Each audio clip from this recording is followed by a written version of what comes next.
morning, everyone. Great to see you, and a very warm welcome to the virtual launch of the Climate Policy Initiative report, The Global Landscape of Climate Finance 2024 Insights for COP29, which was published last week and is available on our CPI website. This webinar will be hosted by Barbara Buchner, Global Managing Director at CPI. The format is a presentation by the report's lead author, Baysa Naran, followed by a panel discussion with leading climate finance experts and a Q&A session at the end. You're welcome to submit a question at any point via the Q&A button at the bottom of your screen. And this webinar is being recorded and will be available on the CPI website in the coming days. And with that, I'll hand it over to Barbara. Fantastic. Thank you so much, Jana. And hello, everyone. Good morning, good afternoon, good evening, wherever you are. And thank you so much for joining us today to discuss the critical topic of climate finance as we are all preparing for COP29 in Baku. So we will, as Jana said, give you an overview of the latest trends on global climate finance as per our new report, this year's report, the Global Landscape of Climate Finance 2024. Those of you who know me know that this is a piece of work really important to my heart, and I'm very happy that the team has done an outstanding job again in putting this together. As the report highlights, global climate finance has seen recent momentum, which is obviously positive, and we welcome that, but it still faces a considerable gap between current investment levels and the $6 trillion needed annually by 2030 to stay on track for global climate targets. But this shortfall signals both a pressing challenge, but I think also very importantly, an unprecedented opportunity for innovation and for collaboration across sectors. So the report dives deep into the latest trends, showing us not only where climate finance is growing, but also the areas where acceleration is urgently needed to maximize impact. So today we'll explore these insights in detail, and we'll hear from climate finance leaders who are pioneering new approaches to close the funding gap. We also discussed the evolving role of public and private actors. We'll look into the regional dynamics in climate finance distribution and in innovative tools and policies that can help catalyze greater investment in underfunded regions and sectors. So thank you all again so much for being part of this vital conversation. Let's really try to work together to build a more resilient, more sustainable future. But with that, let's now dive into the data and the strategies that will help drive the change that we need. And with that, let me turn it over to my colleague Baysa Naran, who leads CPI's tracking work and who will walk you through the findings. Baysa, the floor is yours. Thanks very much, Barbara. So I'll take you through the key findings from our latest report. And in the next slides, moving forward. Great. So climate finance reached almost 1.5 trillion in the most recent years. So this is really showing great resilience in the backdrop of a global crisis. As we all know, we've gone through a pandemic, energy crisis, and there's mounting debt across a lot of countries in the world. And our initial analysis indicates that climate finance flows are likely to have surpassed 1.5 trillion in 2023. But our full analysis and more accurate estimates of global climate finance flows in 2023 will be available in 2025. We're just waiting for a few data sets that will be available in the meantime. And when we compare these flows with fossil fuel investments, unfortunately, since 2020, the fossil fuel investments have been increasing. And as you can see in this chart, for example, fossil fuel subsidies reached a record high of 1.4 trillion, and fossil fuel investments have been also increasing. So this is partly related to growing concerns over energy security in some countries, but also there are new announced upstream oil and gas investments. Now, moving on, if we put the current progress against needs, we estimate that on average, 7.4 trillion US dollars needed through 2030 to keep us on track towards 1.5-degree scenario. We will present more detailed analysis of climate investment needs by regions and sectors later this month. So what this investment needs really tell us is that we really need to raise our ambition for climate action. And one comment to clarify is that a lot of these climate investment solution is about redirecting some of high carbon and maladaptive finance flows. And this is not about creating more money, printing more money, but it's also about aligning finance for our climate safe future. And then on the other hand, delaying climate action and failing to keep the world on a 1.5-degree trajectory will result in significantly higher costs down the line. So in this diagram, we depict so-called the cost of inaction. So this is basically, in simple words, what will happen if we don't invest in climate action. And a lot of you in this webinar might find it intuitive that paying for economic damages is a lot more expensive than investing in transition to low carbon and climate resilient development. So cost of inaction could mean some things like physical assets and productive land risk being lost to extreme weather events and rising seas. And we're already seeing some of that implications even today. And also labor productivity and agricultural yields are set to decrease due to rising temperatures. So in relation to that, CPI estimates that about 2,300 trillion in global climate change-induced economic losses are expected in almost 70 years. So it's really going to affect our next generation.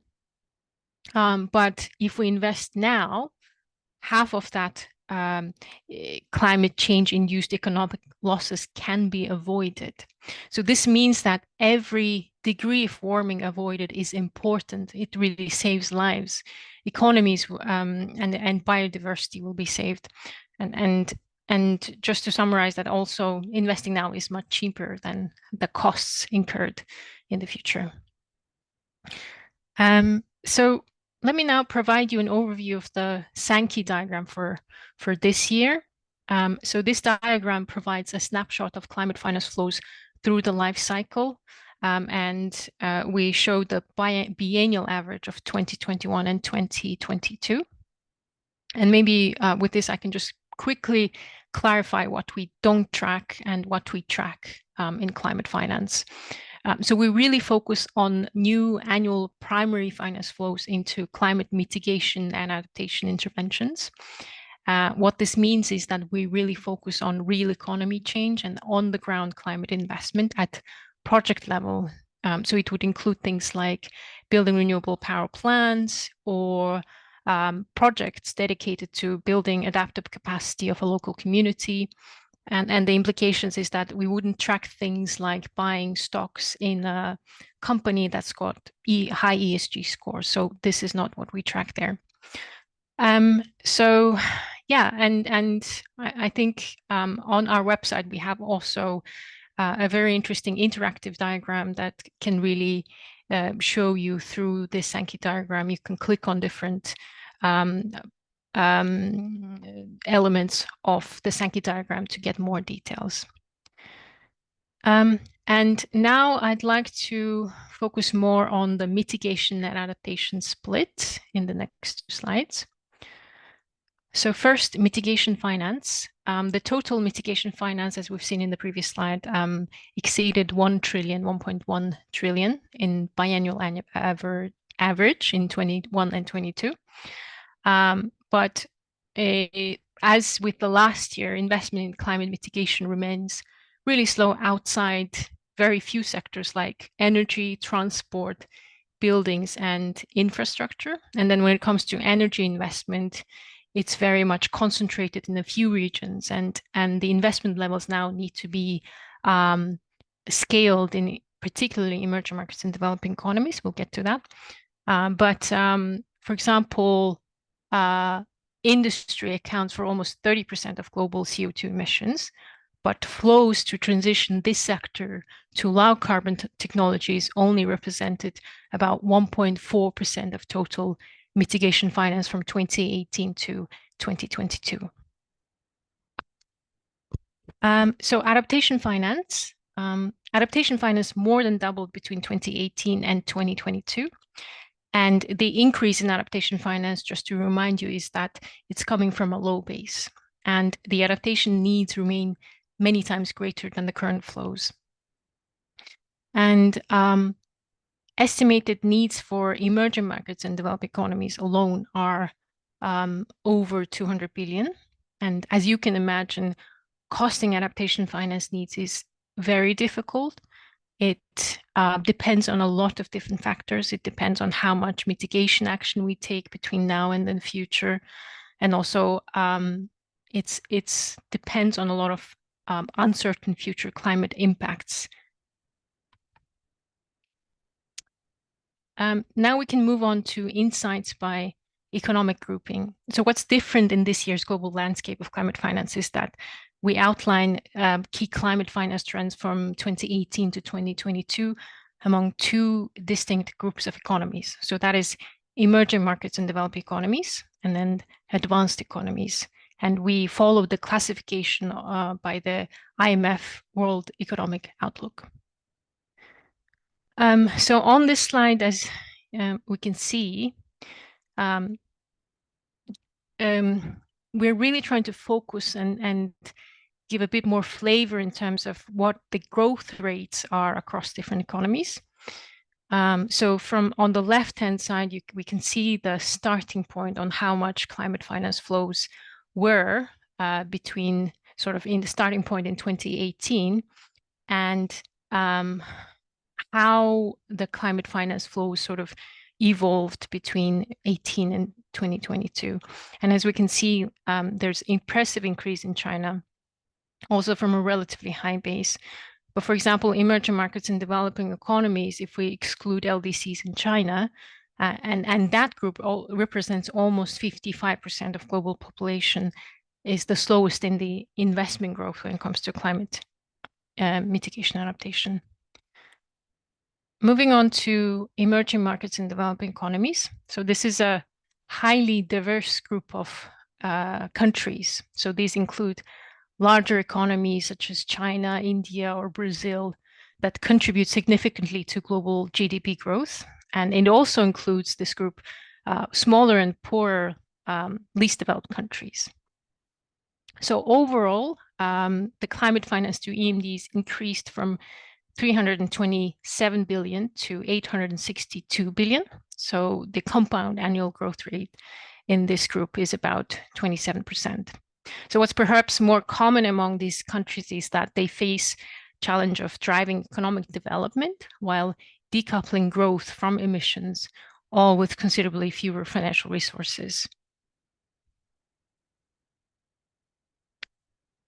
So next, just wanted to take a few statistics around domestic and international climate finance.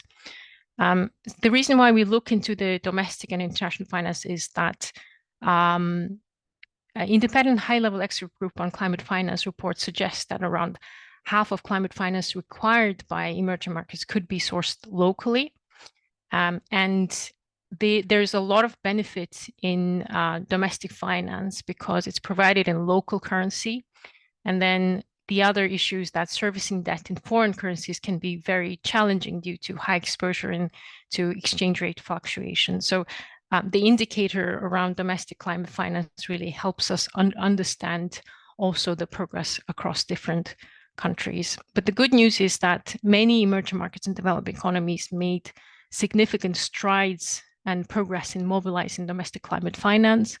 So I'll take just one example here. So in Latin America, in Caribbean, domestic finance increased from 13 billion in 2018 to 32 billion US dollars in 2022.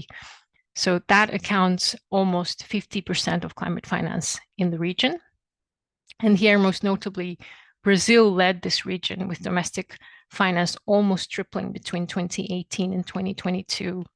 And there has been really impressive strides in, for example, developing taxonomies, building domestic capital markets. So it's really led by different domestic efforts and policies in the country. So there are lots of different examples across different regions. So I'm not going to be able to cover all of them this time, but we have more details on our report. So focusing on the least developed countries.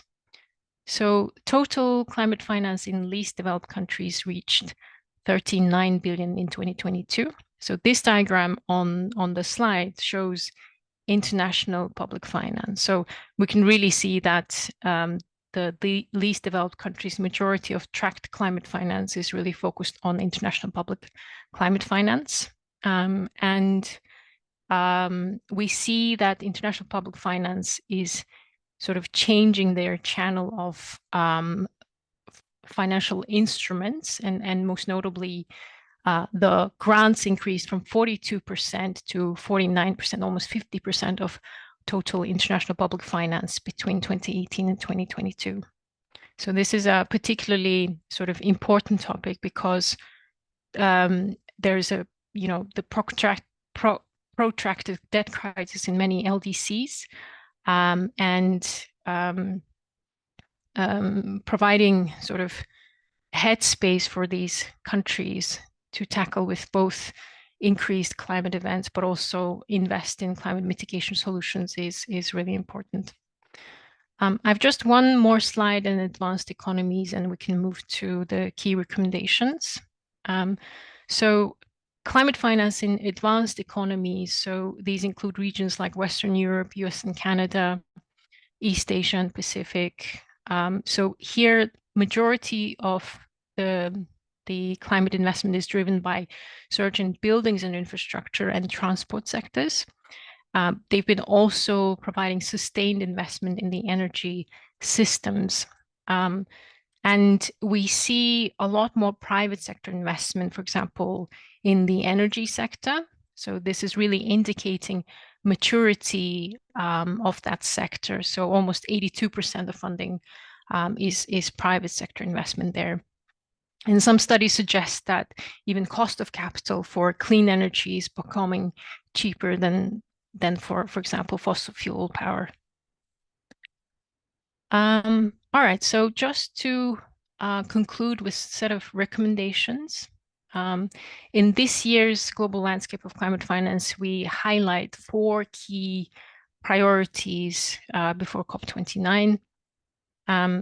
While the climate investment gap challenge is huge, we need several large processes to happen simultaneously in the next 5 years to accelerate the scale, speed, and quality of climate finance. And we highlighted these 4 priorities in line with the discussions around global climate finance architecture, and also very much sort of related to what's being discussed at the G20 level, and also across different public and private climate finance providers. So I won't delve a lot into these conclusions here right now, but just to summarize, first one is around scaling finance through fit-for-purpose global climate finance architecture, using both tried and tested methods, but also using innovation. Second one is around targeting and allocating capital very efficiently, so really focusing on those who are on the front line of the climate crisis.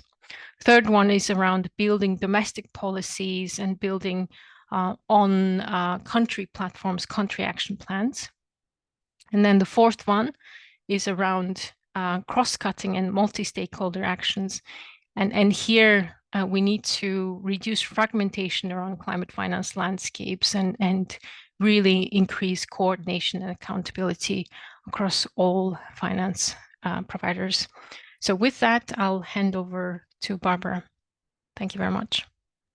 Great. Thank you so much, Baysa. And again, thank you so much to you and the whole team for preparing all this work here. So again, and thank you to those who already have started putting questions into our Q&A section. We will get to those, and please, I just want to make sure, please keep them coming and make sure that we can answer all your questions you have. But let me now invite my panelists to come live here on video to the panel here. I have a fantastic group of experts who I'm very happy to introduce very quickly before we start on our panel discussion here. So let me get into that. So let me first introduce Zoe Norgate, who is the Deputy Director at the UK Department for Energy Security and Net Zero. And so it's great to have you here. Let me also welcome Mohamed Sayed, who is a specialist in the Climate and Environment Finance Unit at the Development Bank of Southern Africa. And we have already heard from Baysa the important role of domestic finance, of really kind of domestic public finance. I look forward to hearing more from you, Mohamed, as well. And last but certainly not least, let me welcome Sam Shepburn, who is the Director of Capital Mobilization of the Glasgow Financial Alliance for Net Zero G funds. And again, I think so important, as we have seen from the figures, to if you really want to close the current gap that we face, to be more effective in how we work between public and private sectors and really understand what is needed in order to address the specific gaps that we have. But start right with my first questions to my my panel here. And Mohamed, actually, let me start this with you. So the report certainly shows the specific gap that we see in climate finance in emerging and developing markets, where climate investments are most urgently needed. And we also just a couple of weeks ago actually published our Africa climate finance landscape that has seen that there is actually an increase, but still a very long way to go, as we see that African countries still receive less than under 4% of global climate finance. So from your perspective, again, DBSA, very important actor, working regionally, but also like working with this whole ecosystem of financial actors. I'd love to hear from you a little bit what's the primary barriers that you or like development banks more generally are facing in scaling up private climate finance, which I think we all agree ultimately it will be needed at a much larger scale in order to close the gap. So a long question, but over to you, Mohamed. Thank you so much, Barbara. So I think from the DBS's point of view, we certainly recognize the importance of mobilizing private sector finance in addressing national determined contributions, supporting countries with national adaptation plans. So our approach has always been to try and mobilize and use global climate finance mechanisms, predominantly your UNFCCC mechanisms, especially the Green Climate Fund, to see how we can blend those sources with other types of funding and de-risk projects in order to crowd in private sector. And the idea for us, of course, is to support our mandate, which is to look at infrastructure projects and ensure that infrastructure is invested in a sustainable manner, looking at both from a mitigation point of view, from a climate resilience perspective, and more in recent years, also in a nature positive manner. So I think that's been kind of more the recent focus as well.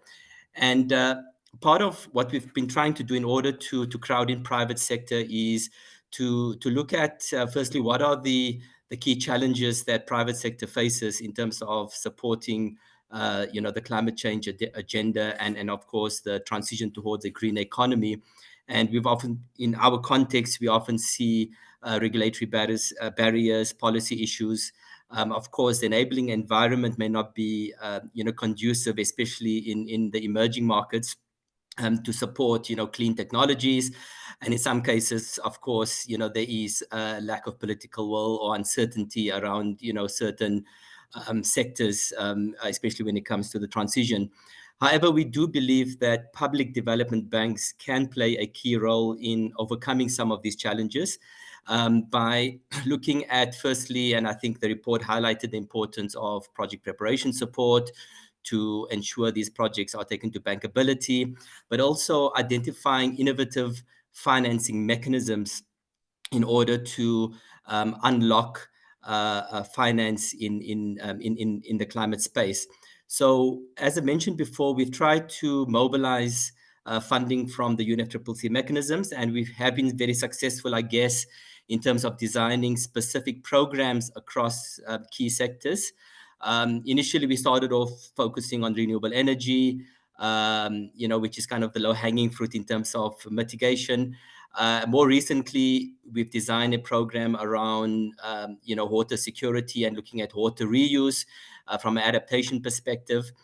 And we see public development banks playing a key role in channeling climate financial resources, such as the Green Climate Fund, especially national development banks that are seen as direct access entities for these global mechanisms. So there is a preference by the UNFCCC to work with direct access entities. Of course, it's not easy to get accredited. So one challenge is, of course, the accreditation process, but that doesn't mean public development banks cannot benefit from these funds. I think there are opportunities for public development banks to play a very strong executing role in partnership with accredited entities, which could be, multilateral development banks. So I think there is potentially a very crucial role for public development banks in facilitating climate investments and delivering climate finance directly to investors by leveraging private capital. I believe the unique role and focus of public development banks and the special knowledge and long-standing relationship with the local private sector and local project developers, does put them in a fairly unique position to access local financial markets and understand, what I've spoken about, some of the local barriers to investments. Last but not least, what we've seen is blended finance mechanisms being quite key to unlock, support. So, we've been looking at providing subordinated debt, long tenor loans in order to crowd in private sector. And we've done this across all key infrastructure sectors, including renewable energy, and more recently in the water sector, where a few years ago, the Green Climate Fund, made the largest investment around climate adaptation. So I think there's a lot happening in this space. But I think, lastly, there is a huge opportunity to try and replicate some of these models in the region and not limit it to the South African context or the Southern African context. And we are seeing, for example, the water reuse program, the model around crowding in private sector and creating a new asset class in the water space being of interest to other countries around the globe. Thank you so much. Thank you so much, Mohammed. I think excellent points. For me, just like I think the three key points that I get from your discussion here, I think first, I think there is a real opportunity, and actually there has been quite some work this year in the G20 process to think about how can you use the multilateral, the vertical environment and climate funds more effectively? How can you simplify access and really make sure that this precious concessional money is used more effectively? So, and it links a little bit to your blended finance point, but I think the second point around public development banks, you are also hosting the next big summit, Financing Commons Summit next year. I do think that also from our data, from the landscape data, what we see is that more than 80% of climate finance is raised and distributed in the same country. So I think this, like the role of domestic markets, is so important. Third point was around, I think, replication, but we'll get there. But I think I'll stick to your second point because I think it's a very nice leeway. So to you, because I think domestic markets, I think Mohammed also mentioned, the importance of enabling environment, of regulations and tools. So love to hear from you. A little bit what you think or the UK government believes are effective policies or tools in mobilizing effective climate finance, particularly into emerging markets and developing countries. So over to you. Great, thanks, Barbara. And let me just start by saying thank you to CPI for a really interesting report. We're very happy that the UK could support it, and I think the recommendations really resonate very strongly with us and what we hear from stakeholders. And I think most of the areas that you've highlighted are ones that we're really trying to actively address. To date, with our climate finance, the UK has mobilised 8.4 billion of public finance and 7.8 billion of private finance in emerging and developing economies. directly, through a range of different approaches. And I don't think there's a single magic bullet. I mean, there are many things that need to happen, across the whole system. But I can touch on, some of the things that we're seeing working. I think, first of all, initiatives to support governments to really set out their NDCs, long-term strategies, clear transition plans and sectoral plans. Setting out that clear government-backed pathway is absolutely critical for investment. And the year ahead is obviously a key moment for that as countries are developing the next set of NDCs. So we've been doing a lot to try and support that capability in partner governments. And flowing on from that, I think technical assistance to develop the policy and regulatory environments, and that early stage support to then promote innovation and help build investment pipelines. And all of that is really critical, then to enable us to strategically deploy capital that can unlock investment from others, either by lowering risks or providing demonstration effects. And on that note, I thought I particularly liked the call in your report for more big and boring investment vehicles that can mobilize capital from institutional investors. I think that's, something we're very focused on. But private sector stakeholders are always very clear with us that, they can enable but not drive this transition, and that, in order for the money to flow, the business case for climate investment has to be really strong. There has to be the demand for that finance, and that really requires having strong transition planning and policy, both at national level, and in the real economy. And how we, as you said, how we use our public finance is really important, really critical. It's going to be a big focus at COP and in the NCQG discussions. But we also really need to use the wider set of levers, some of which are even more material to scaling up flows. So reforming our development finance institutions, making carbon markets work, greening the financial system, i.e. creating the right standards and incentives and removing barriers, so that private finance increasingly flows into green investment. And again, that's an area where we're really happy to partner with CPI on the Global Innovation Lab for climate finance.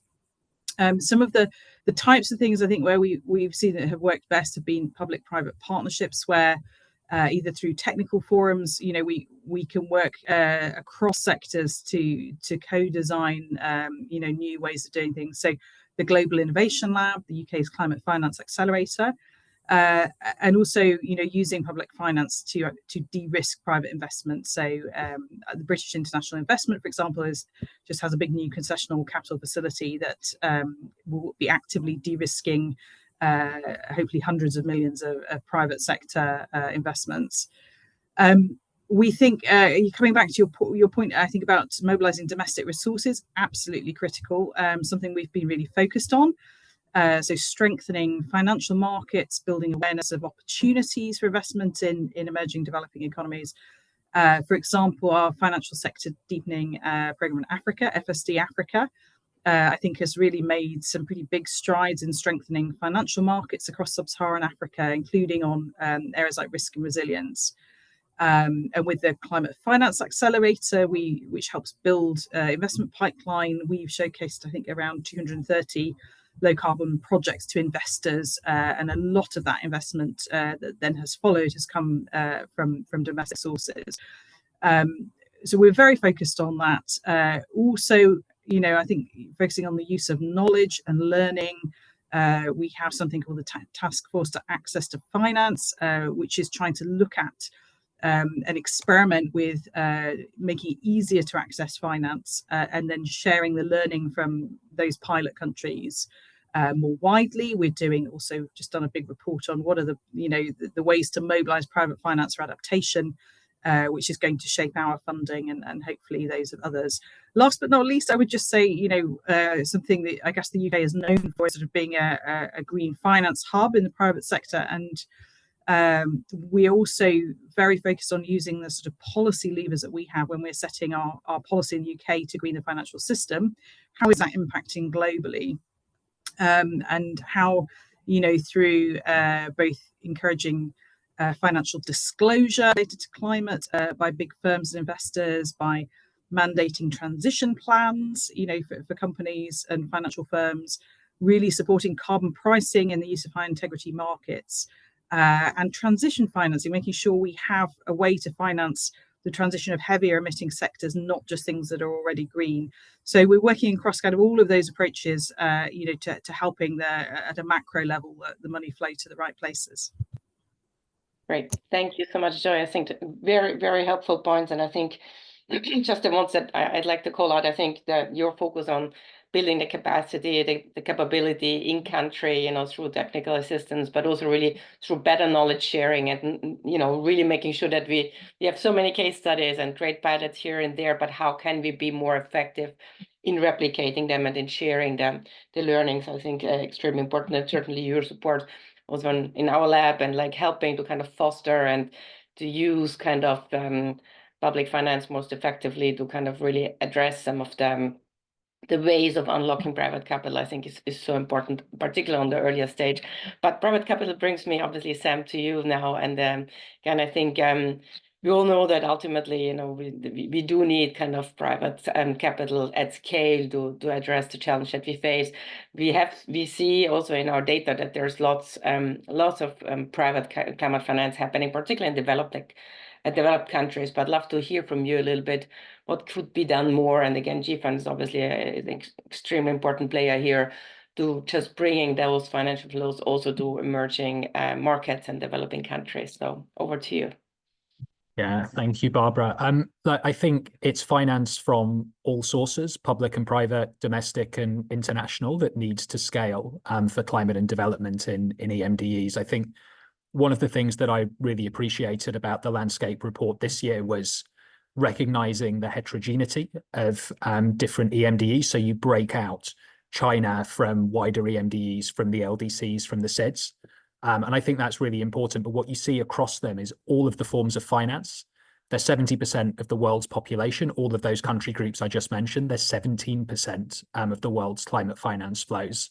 And we know private finance has got way further to go than public finance. But the first point I would make up front is private finance, when it makes an investment decision, when it's deciding its asset allocation, it's thinking about climate and development. We're GFANs, we work with net zero committed financial institutions who've all individually set that goals.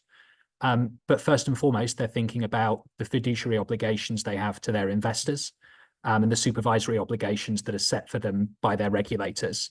And so what we've got to do if we want climate finance to flow to EMDEs at greater scale is make sure that projects come forward that meet the risk return expectations of the private sector. Mohammed and Zoe covered a lot of it already, but maybe just a couple of points to add. I think, first, thinking around the regulatory side, and we talk a lot about regulatory certainty in emerging markets. So what, energy system, policy frameworks, things like that, that's really valuable. The other part of it that I think is really important is prudential regulation. I'm thinking about what it means for the capital I have to reserve on my balance sheet. If I put $1 into an EMDE versus a non-EMDE, it's much more expensive. If I put $1 in as equity, which is really transformative, it's much more expensive than if I put it in as relatively senior debt. So thinking around some of the cliff edges in Basel III and other regulation, I think that's really important. The second thing is figuring out what the risk mitigants are. And this is some of the work that we've been doing through GFANs and through the role that we play in the World Bank Private Sector Investment Lab as part of the wider NDB and IFI reform conversation. Obviously, the biggest thing that the MDBs and DFIs can do is move away from being directly lending all of the time, valuable though that is, to thinking about how they can leverage private sector capital and really make the most of the scarce public dollars that go in. So that's things like guarantees. We saw a fantastic announcement from the World Bank Group earlier this year to triple their guarantee issuances. Things like foreign exchange, making sure, well, first and foremost, that you've got local currency finance. So you've developed local capital markets that if you're an MDB, you're lending in local currency where you can, but also that you're providing the FX hedging facilities to the private sector to make sure that your borrower is not exposed to currency risk.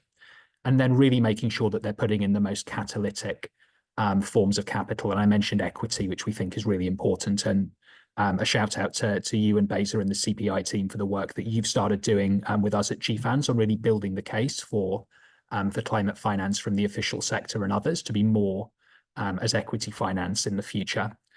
And then finally, I think there's a wider clarity question about how do we bring all development actors together to really think about how we scale up financial flows, agnostic of who they come from. So GFANZ is the private finance partner to the Indonesia and Vietnam JETPs. We need those to succeed, and it's fantastic to see the energy that's going in there.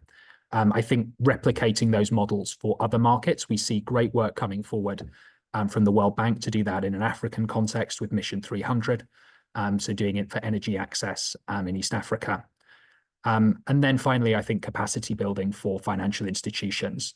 The only way that EMDE financial institutions are going to allocate more to climate is to really see what an investment opportunity it is. So, giving them the support they need to set a transition plan and then make decisions as a result of that. And that's obviously work that we at GFANZ are doing through our regional networks and through the work of the Global Capacity Building Coalition that we're proud to be a part of. Fantastic. Thank you so much. And I think particularly this last effort, I think GFANZ have been doing so much to really build the ecosystem. I think this capacity building hub that you have, which again is about better knowledge sharing and bringing, how can you replicate better and how can you really use different initiatives in this space, I think is so important. Also want to highlight, I'm very excited about the equity work we're doing together, but also shout out to actually UK. I think BII is one of the few institutions that have been really focusing on equity as a key lever. So I think that's something we can learn a lot from BII as well. But yeah, looking forward to going deeper here. And certainly, I think, finally, I think what you said, really, how can we go from finance to real economy? So how can you really focus on the regulations, prudential regulations in place and address some of the key risks that you highlighted around currency, but not only, but I think it is really thinking more effectively, how can we use some of the tools that up to now we don't feel has been used enough, like guarantees or other types of kind of instruments that are being used at some institutions. So more to come, but let me go back, Mohamed, to you and just try to understand now, we've heard about the barriers, about the needs, but really trying to understand a little bit what you see about the biggest opportunities and the priorities that you have at DBSA. Again, just making sure that development banks really kind of can step up. So I would love to hear a little bit more from you on that. Sure. No, I think partnerships are quite key, Barbara. So I think for us, one approach is to work with the right partners in the region, especially for scaling up some of the programmatic programs we've set up in our region, and the whole idea was to replicate this model. And we are identifying other DFIs in the region, national development banks, also strong executing partners as well, in order to to replicate some of these programs that we've developed. As I mentioned before, I think climate is now a given. I think everyone recognizes the importance of ensuring that we support low carbon, climate resilient infrastructure. But I think another emerging area for us, and I think a lot of DFIs, is how we also integrate biodiversity and nature-based solutions in some of the funding that we provide as infrastructure banks, as an example. So what we are looking at now is nature positive infrastructure. It's quite a emerging theme, and it's something we discussing at COP29 as a side event. So we're quite interested in using, once again, UNFCCC mechanisms to try and catalyze support around nature-based solutions, both from a climate perspective, but also to meet global targets in terms of biodiversity ambition. So, the likes of the Global Environmental Facility, etc., will be quite key. But I think lastly, it has been highlighted that, accessing these mechanisms, it's not easy. It's a long time frame to take concept notes to full proposals. So what we are seeing recently is also more climate action credit lines coming to the fore, and as DBSA, we've started partnering with MDB specifically on these credit lines. We hope to see scaling up of those credit lines, not only in our region, but in other parts of Africa as well. So I think we need to also look at other sources of funding to complement, the UNFCCC mechanism. So I think that's another area that we would be focusing on over the next couple of years. I think the one barrier around forex risk was raised. It's something that we've had a lot of experience with, especially with the UNFCCC mechanisms, where we spent a lot of time trying to find ways of reducing that risk, because it does dilute the concessionality from these mechanisms if you're going to add hedging cost. So I think that's another area where we hope can be addressed through local currency lending options. Thank you. Thank you so much. And again, I think a very, very important topic to us as well. And we actually are also, together with IDB, partnering with the Financing Common team to run a fixed lab, where we have been focusing specifically on local currency and FX opportunities, basically to kind of address FX risk more effectively. So love to get whoever is also like from the audience who are joining us here has some ideas and thoughts. I think we always try to crowdsource those as well, but a really important point. But Zoe, let me come back to you. Incredible but true, next week is COP29. So I'd just love to hear from you a little bit whether the findings that we have through the report here are helping or like refine maybe some of the priorities that UK government has for COP29, or more generally for where is it that there are opportunities for greater international cooperation and coordination. Thanks. Yeah, I can't believe it's next week already. Yeah, well, as we're getting ready for COP, I mean, obviously you're probably aware we have a new government in the UK, which has set out a really ambitious agenda on climate. And so, in terms of our priorities, the first one has been getting our own house in order, and we've committed to achieving clean energy by 2030. We just closed our last coal-fired power station in the UK, and we've committed to setting out a new ambitious NDC at COP29. So huge amount on setting out that policy clarity and stability at home, which we talked about being so important for investment. And then after doing that, comes really trying to drive that ambition internationally. And obviously, the big thing at COP29 is going to be the NCQG, and really presents a big opportunity to reshape the climate finance regime. The biggest opportunity since we set the 100 billion goal. And the decisions made are going to determine the key parameters, for what we focus on in terms of climate finance and ambition, for years to come. So we think the landscape report is really very well timed in putting some numbers on the table, and making sure we can go into those negotiations with a good evidence base around, where the current flows are, where the gaps are. So thank you for that. The new goal, should mark a new era, and I think send a really strong signal on the need for finance to flow in the trillions from all sources. And I think the report makes that funding gap clear, particularly if we're going to meet, anything like 1.5 degrees and have enough funding going into adaptation, as well as looking at public finance, where obviously everyone is very focused and it's critical, and we need to have clarity about that. But we also have to look at the wider set of levers to mobilize investment. And I think the report really highlights, the major things we need to be focusing on there too, like reforming MDB capital adequacy frameworks, greening the financial system and the real economy, making carbon markets work. And that is another big priority for us at COP29 is finalizing the rules for carbon markets under Article 6, and also helping further build consensus around minimum integrity standards for voluntary carbon markets, because we could see much greater flows of finance through the markets, and there's a big moment of opportunity for that now, I think.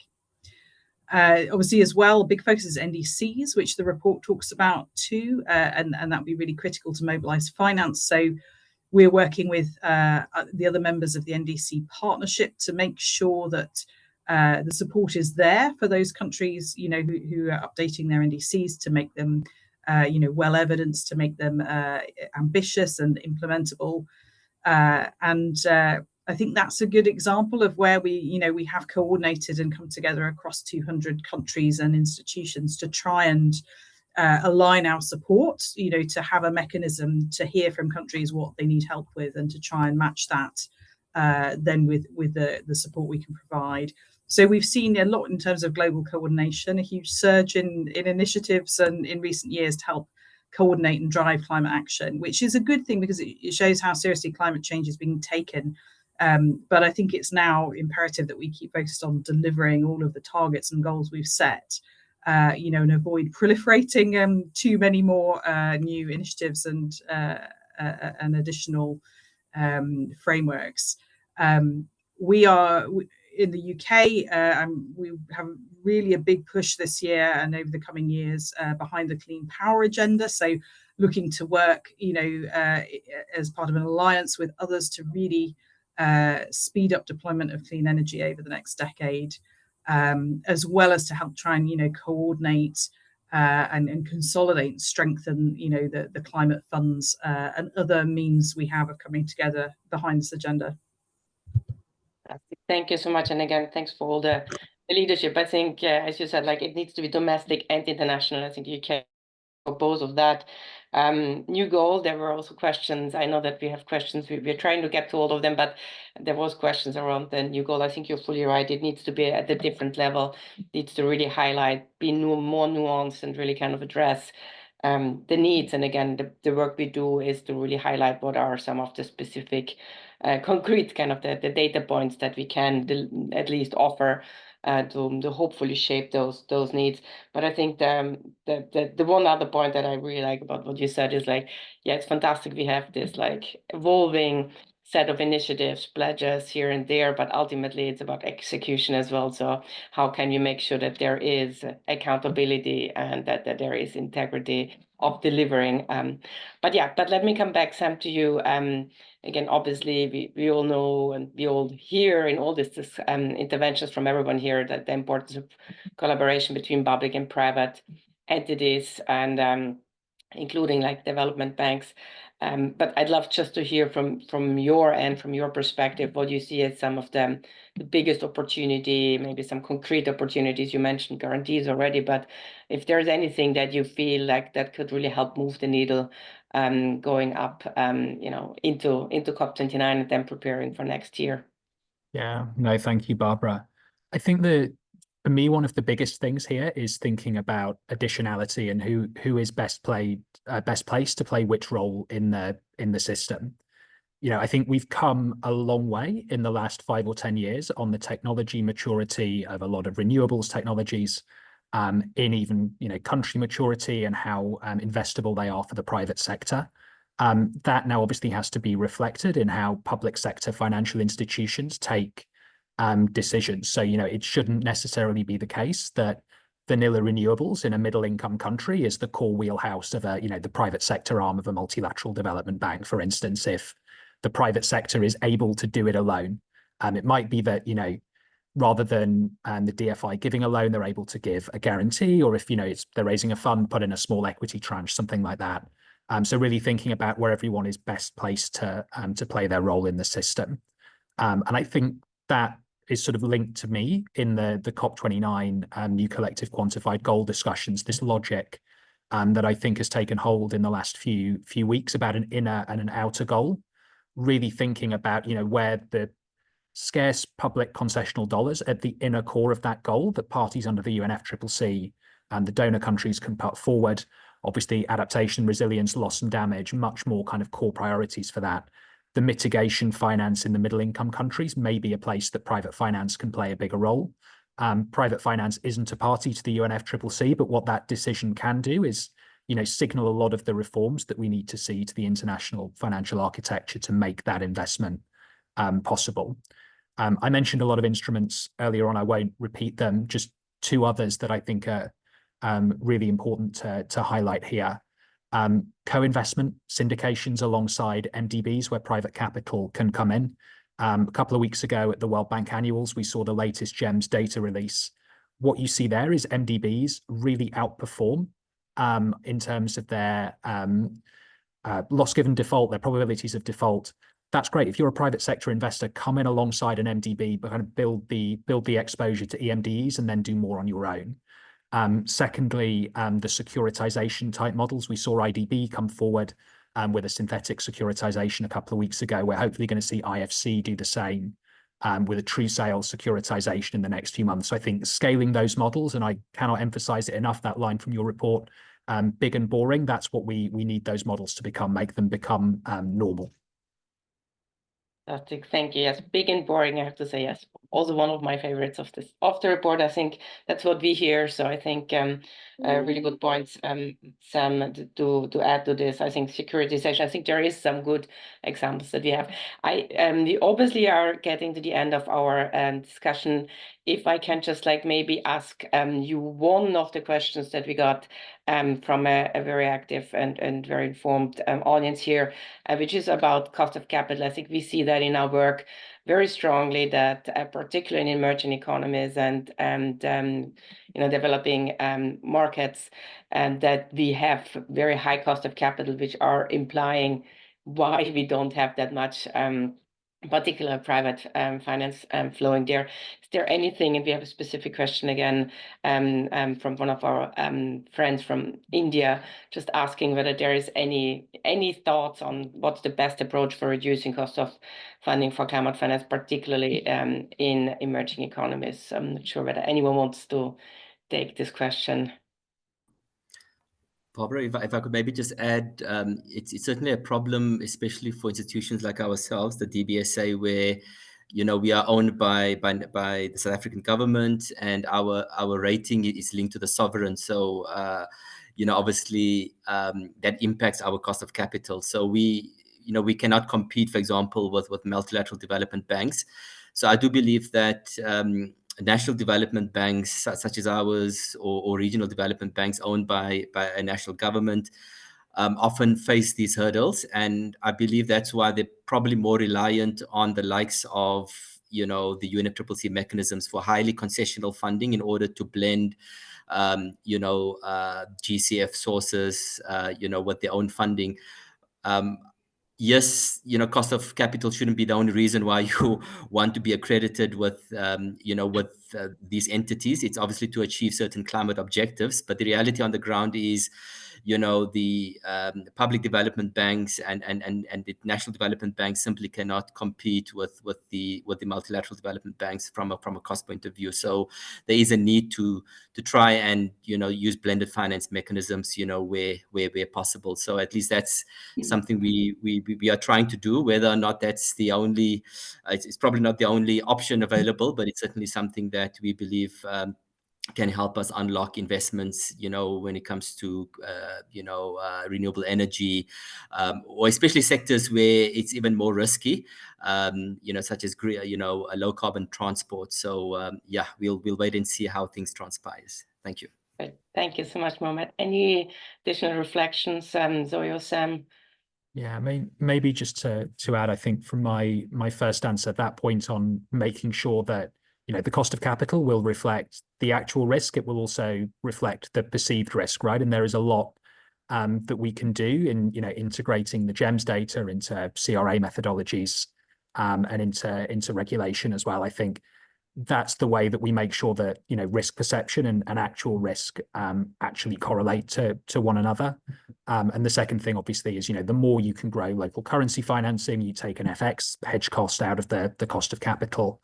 And then all of the longer term stuff about macroeconomic stability and things like that. But really focusing on those risk mitigating instruments that come forward from public finance in the role that it's able to play. I think that's what we need to see more of going forward. Right. Unless Zoe, you have any final reflections, I'm going to move our final minute to just trying to summarize a very rich discussion. So thank you so much to all of you. Thanks to my team. I think just what I heard clearly, what a surprise, no magic bullet, but I think we need finance from all sources, and we need a wider set of levers.